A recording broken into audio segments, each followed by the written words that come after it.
Hello, my name's Bev and I'm the author of the book Please Eat, A Mother's Struggle to Free Her Teenage Son from Anorexia, which describes our family's battle with the deadly eating disorder, anorexia nervosa, which my teenage son Ben developed back in 2009 when he was just 15 years old.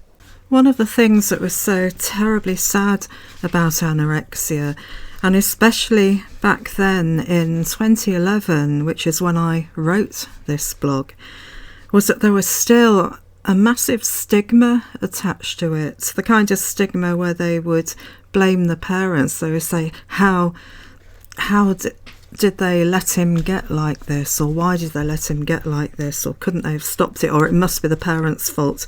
There was this awful stigma, and there's still the stigma about mental health.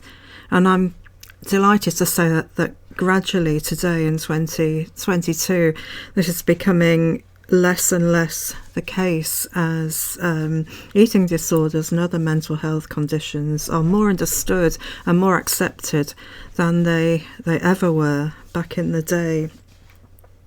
And one thing we found was that a feeling that we were living in a strange sort of parallel universe where life seemed to be going on as normal outside the house, and yet at home it was an absolute nightmare. And yet we felt pressure to pretend that everything was okay outside the house. But I know I found it very difficult to socialise while my son was going through the anorexia, because basically it had taken up all my time, all my mind, and I couldn't think about anything else, which is understandable.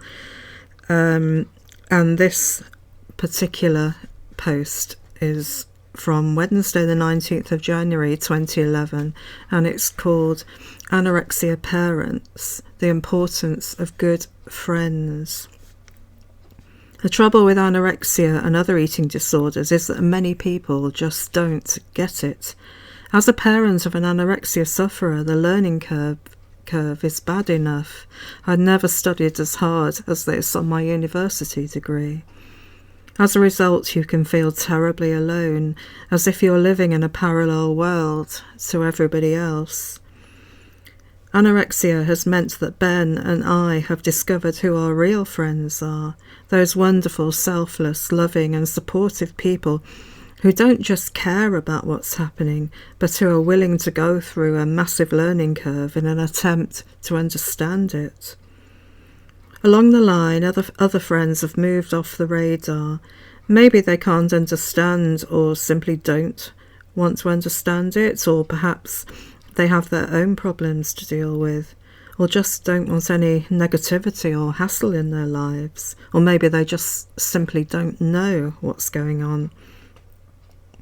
Also, I found myself avoiding many people, mainly because anorexia has become such a huge part of my life that I find it difficult to talk about much else during bad times, and I just don't want to inflict myself on people. Our social life has suffered because initially we couldn't make any plans. We never knew from one day to the next where Ben's mood would take us, usually to hell and back. And during those hellish months when things were spiralling downwards, I was in floods of tears most days. Not exactly the best frame of mind to spend a night on the town with girlfriends. We still have problems accepting dinner party invitations or going out for meals. Any social event that features food is going to be a problem if Ben is invited too. Last summer we were invited to an Indian birthday celebration where the most mouth-watering curries in the universe were served up. Ben miserably watched us eat while I miserably tucked in.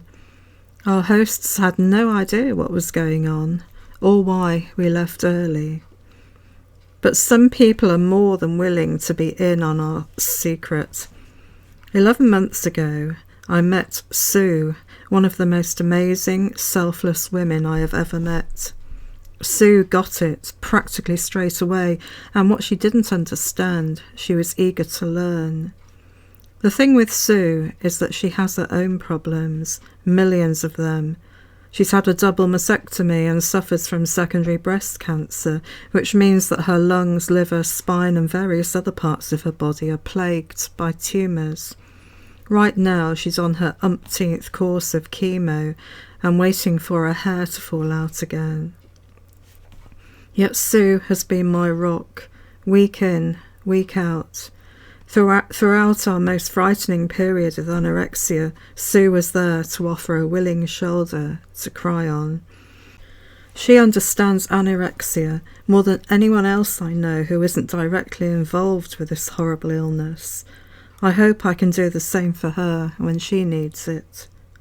Other rocks have been the group of mums on the Around the Dinner Table forum. Despite dealing with eating disorders in their own families, they haven't hesitated to pick up the phone and call me if they felt I needed a bit of support, or email or answer my posts on the forum. Another rock has been the school nurse, who has gone over and beyond the call of duty to offer support, a sympathetic ear and a comforting mug of coffee in the cosy little medical centre. In a similar way, anorexia has resulted in Ben sorting out the wheat from the chaff in his own friendship group. New friends have come onto the scene, many of them girls, because boys seem to find it harder to deal with. Anorexia is strange in that it's a horrendous experience for parents and teenagers to go through, understatement. Yet out of it can come a lot of good in a strange way.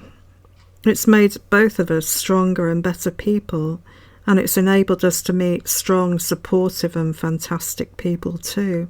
And that's something I don't want to lose, long after the anorexia has well and truly gone.